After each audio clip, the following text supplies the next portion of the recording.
And we're off. Awards season is officially underway. The first major awards nominations have been announced today. We're recording on Monday, the 9th of December, and that is the Golden Globe Awards. I watched it in my lunchtime, Mary. Did you? No, unfortunately. My dinner was too early and it was not on yet. So I was very disappointed, but I kept getting glimpses of it on my phone and seeing if it was there. But this is exciting because it's our first major indication of what films and performances we're likely to keep seeing now up until the Oscars, which is, I believe, the 9th of February or the morning of the 10th, I think. Yep, that's right. So this is really the start of it all. This episode, we're going to be looking at the list of nominees for the Golden Globes. We're going to be commenting on the shocks and highlights. So basically anything we were really expecting or we're shocked not to see. And we've also put together our predictions, which I've got to admit, for me, that was a lot harder than I was expecting. I don't know about you.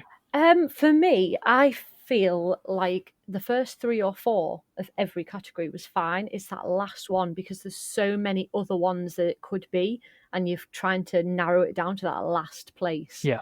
That was what I found really difficult because in some places there was like 4 other choices. It's like, how do you narrow it down to that one that it might be? And both of the acting categories have been huge this year. There's so many potentials, even more so, I think, than the last few years. Yeah, it really is looking like an exciting year, and there's definitely some shocks, I think, in here. Mm. Good and bad, I think. We're not going to do any news this week because we want to react as live as we can. But next week, we're going to react to a few trailers that have come out in this week. So we're going to look at the new James Bond film, No Time to Die.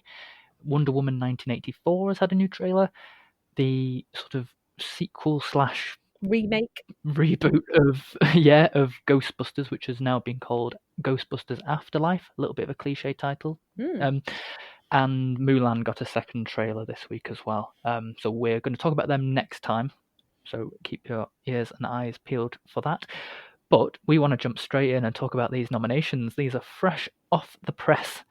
And shall we dive straight in? We've got a couple of categories that aren't as important. The Golden Globes don't cover a lot of technical awards, so we're going to do those ones first, I believe. Yeah. And should we jump straight in? We're going to go with Best Original Song. Yes. The nominees are Into the Unknown from Frozen 2, Spirit from The Lion King, Beautiful Ghosts from Cats, I can't do that one. I'm Gonna Love Me Again from Rocketman, and Stand Up from the film Harriet. I managed to predict all of these correct, completely a guess. Mary, you had Glasgow from Wild Rose instead of Harriet. Yes, I did. But to be honest, I kind of, again, guessed. The only one I've actually seen is The Lion King, and I hated the song anyway. So so it was a pure guess. So I'm pretty pleased with 4. I'm kicking myself a bit because I didn't actually listen to Glasgow or Stand Up, so it was very much a stab in the dark for that one for me. Yeah. If you were to say there's a front runner here, what are you thinking is going to be likely? Oh, I think it's got to be Frozen, I think. Yeah. I just think if it's anything like Let It Go, which apparently it is. I don't think it is. If it's anything like that, I would say it's probably Frozen. It's nothing like Let It Go in my eyes. I don't hear anyone singing it. I've not heard it on any adverts or in shops or anything like that. Musically, there are some bits in there that I think are a little bit odd, but I think it's a good batch overall. Yeah, quality-wise, yeah, definitely. We've got a Beyonce nomination and a Taylor Swift nomination, along with an Andrew Lloyd Webber nomination, plus Frozen and in the category, and Elton John. It's a mega category for songwriters there. Yeah, definitely. So we'll jump straight into Best Original Score then. Okie dokie. So we've got Joker, Marriage Story, 1917, Little Women, and Motherless Brooklyn. Very shocked about that one. Yeah, where did that come from? That was the one I got wrong. I got 4. I put Star Wars The Rise of Skywalker. I just thought that maybe the fact that it was the last one and John Williams is like 90 something, that he may have the edge on that, but obviously not. But I would never have guessed Motherless Brooklyn. Yeah. I think one thing's interesting, especially in this category, is that it's one thing to have seen the film, but it's another thing to have heard the film. Yes, exactly. So it's very hard to sort of, when you haven't seen some of them yet, yeah, to pick what you think is going to be in there. I put in Jojo Rabbit I think I must have just been influenced by articles that I was seeing. Mm-hmm. But Motherless Brooklyn, I didn't even suspect that as being a No, I contender. think that was a big shock for everybody, actually. Mm. I don't think anybody would have predicted that. Nobody I looked at predicted that at all. I've only seen the one film out of the category so far, and that's Joker. But I have to say, it really sticks with me. Yeah. Not the actual tune itself. I can't remember the tune. I just remember the music being very impactful. Yeah, it was unsettling, I think. So I think, there's a opportunity there. Marriage Story has a good sort of recurring theme Mm-hmm. as well. Not that I could remember it now, but I remember at the time thinking, this is good. Okay. Whether or not that amounts to anything. So, next category then, we're going to look at screenplay. Yes. A little bit more difference in this one. The nominees are The Irishman, Marriage Story, Once Upon a Time in Hollywood, Parasite, and The Two Popes. Now, we both didn't put The Two Popes in. No, we didn't. You put Parasite, though. You got that one right. I did, yeah. You put Little Women. Yeah, I was hoping. I'd heard some things Mm, about it that she'd done some different things with it, script okay. wise, and like flashing backwards and forwards and things like that. So Mhm. I just thought maybe, perhaps, but obviously not. I think overall you've been a lot more generous to Little Women than I had been, and I don't know why. There's something about from the trailers and from the actual concept of it. Obviously, it's been done a lot. I don't know. Maybe it comes from a nostalgic kind of feeling about Little Women, the 1994, I think it is, film. That was one that me and my sister watched a lot when we were kids, and Hmm. I don't know. Maybe it's just the actual feeling. I'm actually reading the book as well at the moment, so maybe it's Yeah. just I'm feeling overwhelmingly positive towards Little Women. Maybe at the moment. All of the other nominees, and even including Jojo Rabbit, which didn't get in, they're all very sort of original. Yes. Parasite for me was I was really excited to see that one in there because by the sounds of it, the themes of it all, and it's actually meant to be hilarious as well. So I think it could be a lot better than I expected. I think it could I hope so. do quite well. Mm, I think it's possible, very possible. It's very odd though, apparently, isn't it? It's mm, quite an odd film, and I think that in itself is what's getting it the attention. absolutely, yeah. So, shall we move on to best animated feature then? Okay, Okay, so for this, we've got Frozen 2, no surprise there. Toy Story 4, again, no no surprise. surprise. Missing Link, How to Train Your Dragon 3, The Hidden World, and The Lion King. Yes. The Lion King. Well, this is interesting, I think. I didn't consider it at all. No, I didn't. On reflection, because there isn't a visual effects category, it kind of makes sense, I guess, that it's been put in there because it is animated and it is fantastic how they've done it. Yeah, again, I thought the same thing. When I actually look back at it, I thought, oh, yeah, actually, they are Mm. counting it as animation, aren't they? I just don't know. It's supposed to look real life, and I don't count that as animation, really. So I feel like it's almost cheated. I put Klaus, and I'm extremely upset that it didn't get in there. Yeah, I do. I'm looking at my nominations, and I don't know why I put in some of the ones I did. I put in a film called Weathering with You, and I maybe that's better for the Oscars than the Golden Globes, so I don't know why I put that. And I put Abominable as well, just because I kept seeing it. But yeah, I think I would have put Klaus. What we were saying just before we started the podcast is it's really difficult to decide on predictions because you can go with your gut and go with something that you think will get it and something that you want to get it, and sometimes be right and sometimes be wrong. Or you can listen to what loads of people are saying about it, all the articles and the podcasts and whoever. And get led astray.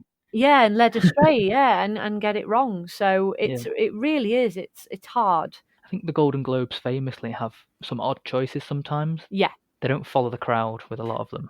But to be honest, all of the awards, the BAFTAs, the SAGs, they all have their own little thing that tends to be a bit different.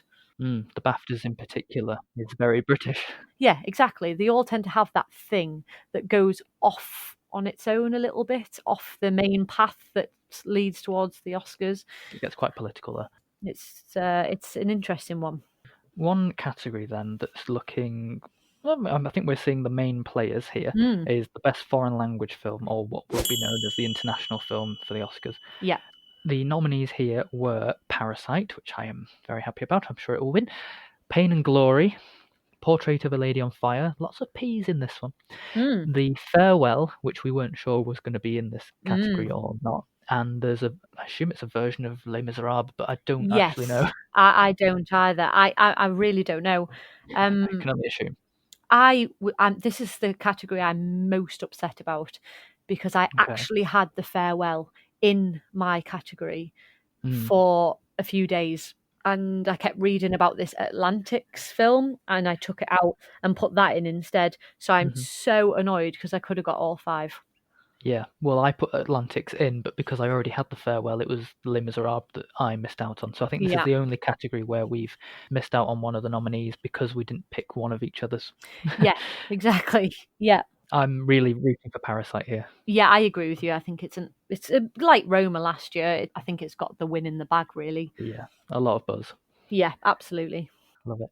So from there, we're moving on to what is probably starting to get a little bit more exciting now, the Best Supporting Actress. Yeah. So at the Golden Globes, they split the main actor and actress categories into comedy, musical, and drama. But with the supporting actors, it's in any genre, basically. Any motion picture. Which makes it a lot harder because you get 10 votes, basically, for the actor and actress. But for supporting, you still only have the 5, essentially.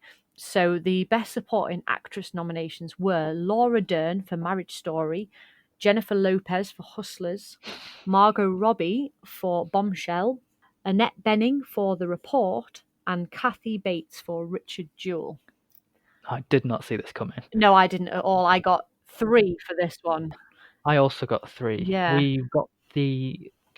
We went for different choices anyway. We both picked Zhao Zhuzhen from The Farewell. Yes, we did. And then we both went for a different one as our 5th choice.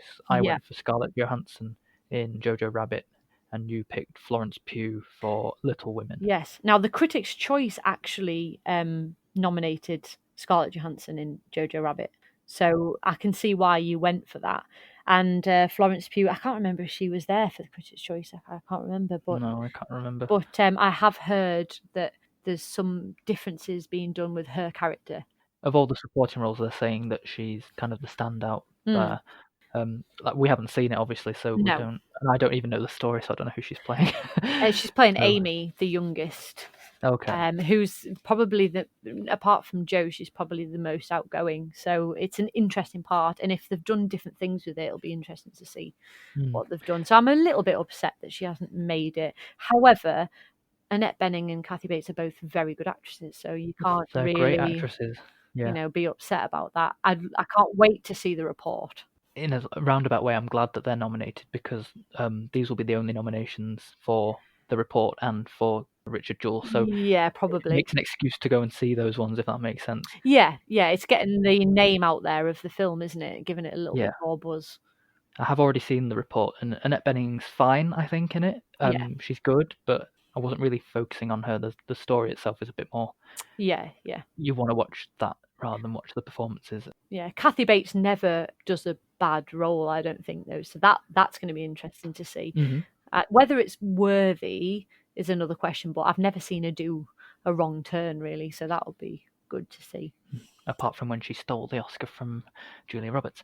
We won't talk about that. Okay, so let's jump then into the Best Supporting Actor category. A little bit more what we were expecting here. Yes, 5 out of 5. I went a bit risky on one of them, but yes, you did. I did have it in there, though. I did have it in there at one point. So we've got Tom Hanks for A Beautiful Day in the Neighborhood, both Al Pacino and Joe Pesci from The Irishman, both which I think were actually very well deserved, Brad Pitt from Once Upon a Time in Hollywood, and the last nominee is Anthony Hopkins in The Two Popes. I personally put Willem Dafoe for The Lighthouse, knowing that it would probably be the only nomination for The Lighthouse, which it isn't because it didn't get nominated. So I had him in, and I took him out last minute for Anthony Hopkins. I think their performances, both him and Robert Pattinson, just look fascinating. There's something weird about the style of what they did. I'm so intrigued to see it. I think Willem Dafoe was a lot of people's backup. He was their number 6. So it could have gone that way or it couldn't. But that's not to say he won't turn up at the Oscars, because he's turned up both times. Yeah, he was in at Eternity's Gate. He was in the Florida Project. Yeah. In leading and supporting. So it depends how the Academy view the film, really. They may well put him in there. I don't think they will. Okay. I think we'll see a lot more of The Lighthouse, maybe not so much of the actors. Yeah, I think this 5 could possibly be the 5 in every award show. There's something about the two popes at the moment. I'm not 100% where I sit with it, really. It has been mentioned quite a bit, actually. But at first it was that people hadn't seen it, and they were wondering how it was going to do, and then all of a sudden it came out and people were talking about it, and not in a big way, though. Not that, oh my God, wow. Yeah. It's a dark horse, I think. It's just getting in there. People are talking about it and the performances, and so I'm not surprised to see it there. And I mean, Jonathan Pryce and Anthony Hopkins are both amazing actors, so it's not a surprise that people are turning their heads at it. Yeah, sort of more veteran actors as well. Exactly. As with sort of, you could say Tom Hanks, Al Pacino, Joe Pesci, even Brad Pitt. You could say he's turning into a bit of a veteran actor. Absolutely. A bit of a career sort of revival. Yeah. Maybe we're seeing he was in Ad Astra as well. So the next category is Best Actress in Musical or Comedy. So for this one, we have Awkwafina for The Farewell, Bernie Feldstein for Booksmart, Kate Blanchett for Where'd You Go, Bernadette, Anna de Armas for Knives Out, and Emma Thompson for Late Night. So I got 3 out of the 5 here. One, I got Emma Thompson wrong. I put Caitlin Dever in for Booksmart. However, I'm really pleased that Emma Thompson's there. I haven't seen Late Night yet, but it's so high on my list. I love Emma Thompson, so I'm really pleased to see her there. And I did originally have Constance Wu for Hustlers, but Kate Blanchett's in there, and I love Kate Blanchett as well. So I'm not upset by this category at all, really. I'm quite happy with it. I haven't seen Where'd You Go, Bernadette. I also put Constance Wu for Hustlers, but I imagine watching Kate Blanchett is going to be more memorable, I think. I think Kate Blanchett just is, though, isn't she? She just pulls out the bag every time, doesn't she? Absolutely. In terms of Late Night, I haven't seen it either, but I'm not expecting to enjoy it very much. I think it looks a little bit cheap. And a little bit Devil Wears Prada, like a rip-off of Devil Wears Prada. I'm looking forward to seeing it, and I think it'll be good fun, but I think this will be the last time we see it. I don't know if it will make it anywhere else. So I'm pleased that Emma Thompson's being recognised for it, because I can't see the other awards bodies going for it at all, really. There was 2 actresses from Booksmart this year, so obviously Beanie Feldstein got. She made it, yeah. She's Jonah Hill's sister or something like that. She is, yes, she is. And if you actually look at the pictures of them, they do look very similar, actually. Yeah. They're very similar. And obviously Caitlin Dever from the same film. There was a lot of talk of whether they were going to be nominated together. I opted to say no, because I think Caitlin Dever was a lot more forgettable than Beanie Feldstein. Again, though, I think she was probably everybody's number 6. Yeah. She seemed to be on the articles that I read. She was mentioned quite a bit as a possibility. I saw a few people saying Charlize Theron for Long Shot. It could have been a long shot. Yeah, exactly. It was her or Emma Thompson. I thought they're going to be the ones that sneak in for the films that weren't necessarily huge critical acclaim films. Yeah. Really easy category next. This is Best Actor in a Musical or Comedy. We both got all 5 correct, and I think they are pretty solid choices. Yeah. We've got Daniel Craig for Knives Out, which has really gone places, hasn't it? I don't like Daniel Craig, really, and I loved him in this. I absolutely thought he knocked it out of the park. It was brilliant. Okay. So it changed my mind on him a little bit. We've also got Leonardo DiCaprio for Once Upon a Time in Hollywood. Taron Egerton from Rocketman. No surprise there, I don't think. Roman Griffin Davis, who is a very young actor from Jojo Rabbit. And Eddie Murphy, another sort of career revival here, in Dolomite Is My Name.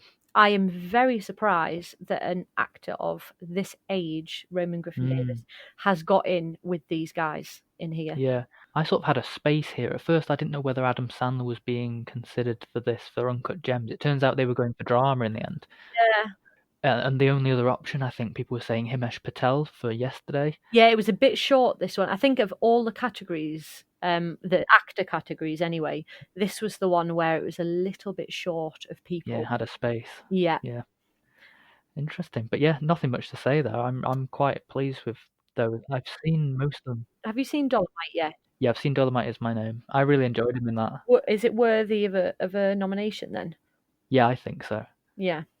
Especially in a category for musical or comedy. Whether or not it's going to be in a Best Actor for the Oscars, I Yeah. don't know. But he plays a comedian, and I think Yeah. that's probably really hard to pull off, to actually pretend to be funny. Does that make sense? To act Yes, funny. yeah, no. I think what's really difficult with this as well is once you go in past the Golden Globes, it doesn't split the genres after that. So you've got That's 10 it, yeah. performances to try and squeeze into 5 spaces. It gets very difficult, so you have to start taking people out straight away, and I think Eddie Murphy will immediately disappear from the list.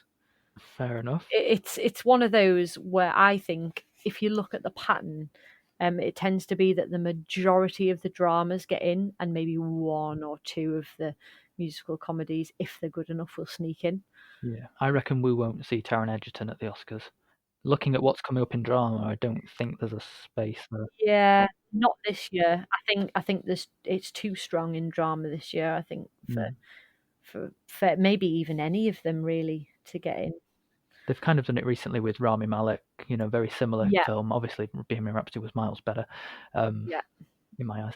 But yeah, Mm. that's Best Actor in a Musical or Comedy. Yeah. So next we have Best Actress Drama. So for this one, again, I think for the most part it was pretty expected. Yeah. So we had Renee Zellweger for Judy, Scarlett Johansson for Marriage Story, Saoirse Ronan for Little Women, Charlize Theron for Bombshell, and Cynthia Erivo for Harriet. Mm-hmm. So I got 4 here.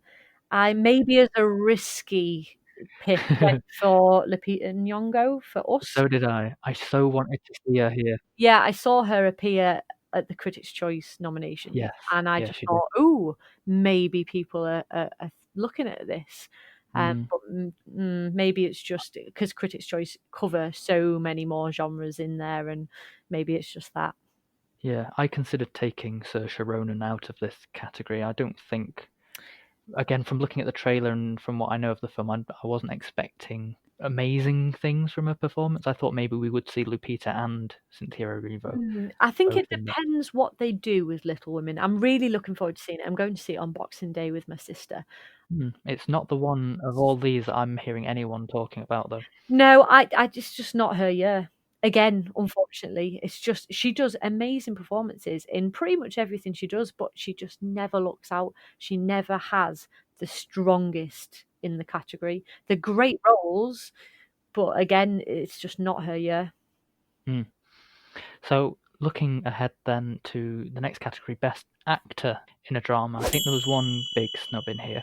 The nominees were Antonio Banderas in Pain and Glory, Christian Bale in Ford versus Ferrari, or Le Mans 66 if you're over here, Adam Driver for Marriage Story, Joaquin Phoenix for Joker, and Jonathan Pryce for The Two Popes. Now, in fact, we both put Robert De Niro for The Irishman in here. We did. I think this is actually a big snub. Yeah, I was going to say, is this what you think the snub is? Because obviously you've seen it yet. I haven't seen it yet. Yeah, I watched it all 3.5 hours of it on Sunday, just gone. Yeah, he's in it so much alone that and he plays different ages of his character. Automatically it feels like it should be a nomination. Is it up there with his other performances? I mean, without any disrespect to him, he is older now. Yeah. And for an older man to convincingly play a younger man Yeah. doesn't always pull off. But like I said, just considering the amount of screen time he has, Yeah. and there must have been a lot of backwards and forwards in terms of shooting. 1 minute he might have been old, then he might have been young, and they've got to change their posture, their facial expressions, their voices, everything along with each different. A bit like when I said Eddie Redmayne won for Theory of Everything. Yeah. A bit of a complex process behind that one.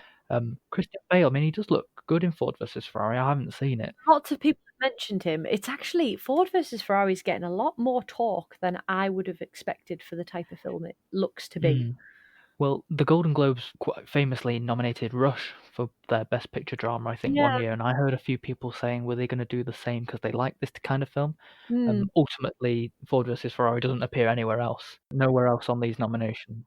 Might have one question for you about this. Adam Driver. Yeah, How good is he? I think he's better than Scarlett Johansson in that film. Right. He has one or two moments that will take you so by surprise, and you sort of go, wow, if he was going to win, Mm. he would win on this scene and this scene. Yeah. Could he take on Joaquin Phoenix though? Personally, no. Right. Mm. I don't think so, and I think it leads into a point I want to make later about the direction of the film itself. Mm-hmm. So personally, for me, I think he was good, solid, Mm. mostly, but only because of if he hadn't have had two very standout moments, which could be seen Yeah. as a little bit out of character because they sort of come out of the blue. Yeah. Without those, I don't think he was much of a competitor. But looking at the rest of the list, I imagine he still has the shoe in over Jonathan Pryce, Antonio Banderas, and Christian Bale. Right. Okay. All right then. So we'll move on to Best Director then. Again, mostly what I expected to see. Hmm. One surprise for me. So the nominated directors were Martin Scorsese for The Irishman, Sam Mendes for 1917, Todd Phillips for The Joker, Yay! Bong Joon-ho for Parasite, Yay! and Quentin Tarantino for Once Upon a Time in Hollywood. So I got one wrong, and that Same. was that I put Noah Baumbach in for Marriage Story, and Todd Phillips got it instead for Joker. Massively surprised by this. Yes, though I said this to you actually, that I would have put Todd Phillips in personally Yeah, because me I too. think it was a fantastic piece of directing. Marriage Story for me, like I didn't want to tell you too much after I'd seen it because I didn't Mm. want you to be going in looking for the things that I'd said I'd seen. Yeah. Personally, I thought there were some odd, quite strange artistic and directorial choices Mm. in that film that kind of took me out of the film. So do you think that might have took him out of the category then? I'm not sure. I don't know if it's just something that I've seen or whether it was, it might have been intended to be sort of a bit of an artsy film in a way, but it's such a real topic that to put in these sort of quirky characteristics, I guess, Mm. to me was a little bit jarring. And I think it did rub off on the performances as well. Yeah. The whole thing's very stagey. Right. It feels more like you're watching a play, which I don't know if it was deliberate because the characters work in the theatre. Yeah. Yeah. And it came across a little bit pretentious, and it didn't need to be because I wanted the topic to feel really real and not like it was being forced. Maybe it's a bit pretentious because he's writing about himself. Yeah. Possibly. Obviously, that might not be the case, but Mm. But putting aside a few of his choices, it is a really solid film. But I think Joker, the idea of having to take this film in a direction, mm. nailed it. And I'm really pleased to see Todd Phillips here for that. I think this is an extremely hard category to call. I love this category. I think this is really hard. I mean, especially, I think there's three maybe standouts. The Irishman, obviously, Martin Scorsese's come back with a wow, you know. It's So epic in scale. I think you could say exactly the same about 1917, especially with it all being in one cut. I think when it comes to the technical awards at the Academy Awards, we'll see Yeah. 1917 more. And obviously, what Sam Mendes has done with that, I think he stands a very high chance as well. And Yeah. again, Once Upon a Time in Hollywood, this might be Quentin Tarantino's best chance. Maybe. Might be his last chance. Yeah, it might be his last chance. He quite often announces that he's not going to make any or many more films.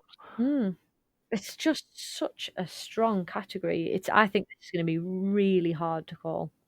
I haven't seen 1917 or Parasite yet, but I'm expecting them to be top of my list in 2020. For them to be at the top of my list right through to December. I just have a feeling about them. I just know when something's going to be topping my list. I wouldn't be surprised. I really wouldn't. The quality of this category is pretty unbelievable, really. Yeah. So looking then to the first of the best picture categories, obviously we have musical and comedy. Nominees were Jojo Rabbit, Knives Out, Yay. Once Upon a Time in Hollywood, Rocket Man, and the one that neither of us got was Dolomite Is My Name. I really went out there and put Cats, just Oh, wow. because it's a musical and comedy category. Yes, I get why you picked it, but after hearing everything I've heard about it, I think that's a very risky choice. I just think if they were going to go for a musical, Yeah, it would be I here. mean, Rocket Man kind of counts. It's kind of a half musical, but there was no other musicals here. And I No. just thought, you know what? We haven't heard much of the songs apart from, Mm, Jennifer Hudson's belting one out. You've got yeah. Jason Derulo screaming about milk, um, or whatever he's up to. And, Taylor Swift's obviously got a song with Andrew Lloyd Webber. And I just thought, Yeah. as an overall musical, it might actually work, whether or not Yeah. the look of it is right or. Yeah. I put Booksmart, Yeah. which again, maybe people would think was a risky choice, but it did exceptionally well when it came out, especially in the US. But maybe that's why it didn't make it here, because you've got Maybe. obviously the Hollywood foreign press, so it's maybe how they saw it. It was Mm. a little bit differently. Booksmart is an extremely funny film. Yeah, I reckon it's probably the funniest out of all of these. yeah. I think again, if it was going to be anywhere, it would be here, and Yeah. obviously it hasn't made it. But I am absolutely chuffed to bits that Knives Out is here. I saw it at the cinema on Mm. Friday, and I absolutely loved it. It's going to be high up on my list this year. I thought the script was fantastic. I think Mm. everything that Daniel Craig said was fantastic. I think all the performances were great. So I'm quite pleased to see Anna de Armas make it as well. Yeah. So I'm really pleased to see that there. I don't think it'll win, but I'm really pleased it made it. You never know. Okay, so we'll move into the big one then. Yes. Best Picture Drama. Okay, so the nominations were The Irishman, Marriage Story, 1917, The Two Popes, and Joker. Joker got in. I know. I'm not surprised though, to be honest. I'm really not. I think some people might be, but I don't know why, because when you actually think about it, think about Mm. what it did, and just looking at the film itself, it Mm. was a great film. You I can't toyed with deny it a that. lot. I took it in and out and in and It out. I was kept swapping it with Ford versus Ferrari. it was a clear choice for me. The one that I put in, which I got wrong, was Little Women, and that was the one I was unsure of. But Yeah, Joker, same. I was pretty certain Joker was going to be in there. Yeah, I'm glad I kept it in the end. Little Women, I'm not sad to see it go. I really put it in because I thought there weren't any sort of majorly female-oriented films, even in the director category. Did you put Little Women in as well then? I did, yeah. The Two Popes was the one that swapped it Yeah. out. I was a bit surprised to see the Two Popes there. Yeah. I'm very interested to see it now. Much more than I mean, I would have seen it anyway because I love both of those actors, and Mm, I think it's a very interesting looking film. But yeah. I'm really intrigued now Mm, because it's got some pretty big nominations there. I'm more interested to see it than I was before, but I'm so excited. Marriage Story, The Two Popes, still need to see The Report, The Irishman. see The Irishman. I need to see that's on Netflix. Well, yeah, luckily this year a lot of them are online releases, like you say. So I've watched Marriage Story and The Irishman both this weekend because they were both online. I thought, yeah, I think usually by this point we haven't seen as much as we Yeah, which have. is really interesting because is this the way it's going to go? I quite like that though, because it gives you an opportunity to see the films, to Yeah, actually have your input. Usually we are purely guessing at this point because we don't know what the films are going to look like. This yeah, year, you actually, if you have the time to watch it, you've got that opportunity to get a real outlook. And it's just so much better. And will that make a difference with who's nominated and who wins? yeah, It could change the game a little bit here if it starts going this way. yeah. So looking at what we predicted, Mm. it was very, very close. If this was a competition, I don't know how else to put it. You would have lost, Mary. I'm afraid. There was there was 1 point in it. So out of 70 nominations, that's 5 nominations in 14 categories. Mhm. Um, Mary, you got 55 out of 70, which is a 78.5%. I think that's pretty damn good. It is good, actually. But I got 56 out of 70, which gives me an 80%. Now, we're looking at like a higher first there. Well, I mean, if we're gonna talk about patterns, I think I usually lose. So do you? I think I do. I Well, think it's I not usually. easy, is it? Do you know what? I've accepted it now. I'm okay with it because I've lost so many times. I'm okay with it now. But that's so close. We might as well call it a draw. It's very close. So should we sum up then? Yes. So if I asked you what your biggest surprise was, who were you really surprised to see? I'm surprised to see this person/film because I just, for some bizarre reason, just hadn't considered. I'd ruled it out in my head, and I don't know why. And I'm so glad it was there because now I see Marriage Story. It's Todd Phillips for directing Joker. Yep, I would say exactly the same. I don't think he's got a lot of the conversation. Like, obviously, it's all about Joaquin Phoenix and Joker. Yeah. Someone had to put that all together. Well, like I said before, personally, if you'd asked me, I would have put him in there. Mm. But he was getting no talk. No, Nobody's none. talking about him for the film. It's all about Joaquin Phoenix Yeah. and the controversy of the film. That has been a lot of the talk. Todd Phillips hasn't really come into it. In fact, a lot of people have been, if anything, quite negative about him. So I was really surprised, but quite pleased to see that he actually made it, which makes me think, will he make it in? Yeah. I reckon we won't see him for the Oscars at least. Maybe not. I think Marriage Story is going to be quite a prolific. Yeah, a bigger contender. Yeah, Down the line. I think so. So our biggest snub then, the film or performance that you are devastated to see that isn't here. Klaus. I really wanted Klaus. Klaus. So upset. I honestly, I've watched that film 3 times now in the space of like. Have you? Oh yes, I have. Yeah. Wow. One of those times was going to sleep to it, so maybe that doesn't really count. But I'm going to count it anyway. Okay. I just think the premise is brilliant, and the style, the animated style of the film is it's beautiful. It's absolutely beautiful. And I'm really, really upset that The Lion King made it in. I'm not saying The Lion King's not a well, I am actually. I hate. Don't you lie. Visually, The Lion King is stunning. It absolutely is. It's stunning. But there's more to be considered, isn't there? It's supposed to be realistic. They're going for realism, and that just doesn't count in animated for me. It just doesn't. So I'm very upset that Klaus didn't make it. What about you? I think I have different tiers of snub here. I think maybe the biggest snub that I was not expecting at all was Robert De Niro for The Irishman. I just thought that was very odd. And I get Christian Bale was probably the next one out, but if anything, I thought he would have replaced Antonio or Jonathan Pryce. Yeah. So that I think that's maybe objectively the biggest snub. I'm obviously devastated to not see Lupita Nyong'o here. I really wanted this to happen. I really wanted her to get in and to win. She was fabulous. It's so good. Yeah, really, really complex performance there. Playing 2 characters. It's a real shame. Yeah. Because if you actually look at it, I know it's a horror film, but if you actually look at the performance, it is really good. Yeah, every aspect of that film, Us, is layered. From performances to themes to just everything. Everything's got this dual focus. I actually think it's a better film than Get Out. I do too. It's the one I would rewatch. Yeah, and thematically, and how he's made the film, and there's, like you say, there's so many layers in there. So I'm surprised that it's not being talked about more, and yet Get Out won like the Oscar for screenplay and things like that. I'm really surprised. It's not one I can understand. I'll be honest. I don't get it at all, really. The only other person that I'm slightly miffed to not see at all, but I get why they're not here, is Shia LaBeouf. He had the film Honey Boy this year. He had the Peanut Butter Falcon. I think both. I haven't seen Honey Boy just yet, and it's not playing at the cinema near me.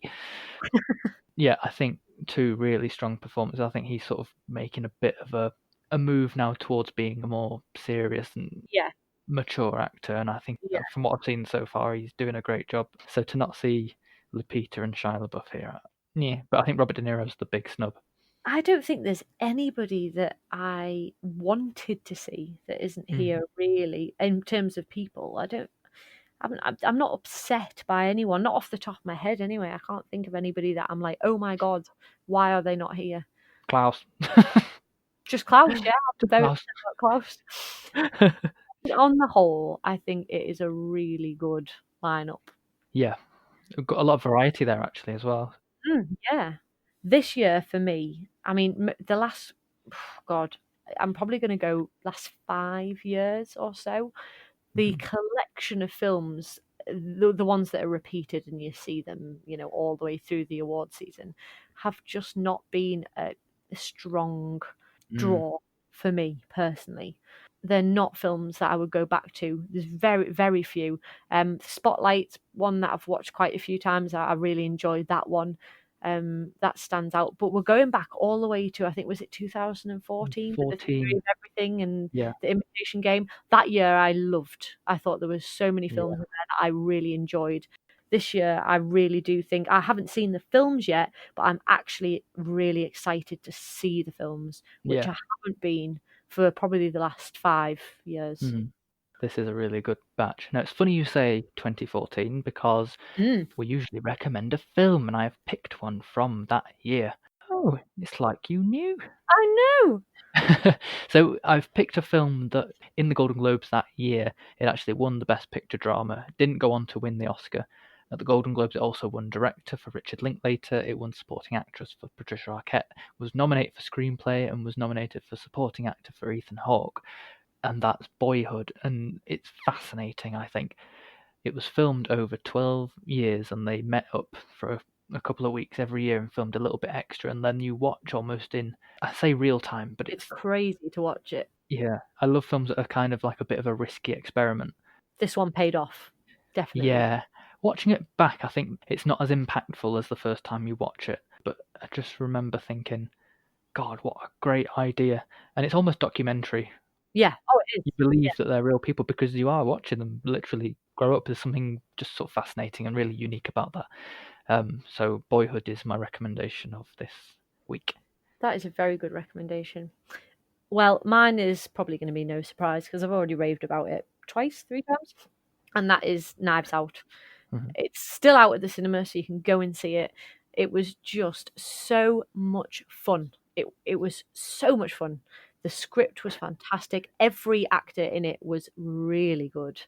There wasn't a bum note in it.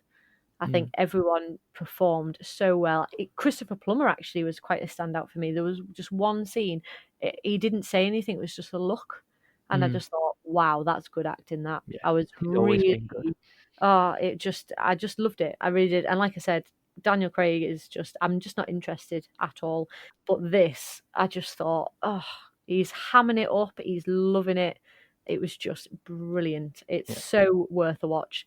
And you just don't get good murder mysteries anymore. It's like Agatha Christie type, fun, dark comedy. It's fantastic. Yeah. Really, really good. They've really pulled it off. It went in directions that I wasn't expecting it to. Like, without spoiling anything, it's not the traditional plot structure you'd expect. You find out a lot of things earlier than you're expecting to, and it's what Yeah, happens and then after. you expect it to go in a certain direction, and it does for a little bit, and then Yeah, it veers off. And yeah, it was very, very clever. yeah, Very clever. I liked it a lot. That's my recommendation, yeah. Okay, and what do you think you're going to be watching next? Obviously, we are having Christmas week next week. Yes, and no surprise, as I'm following my Christmas calendar, I'm actually going away the next 2 days to Edinburgh to the Christmas markets. So, Nice.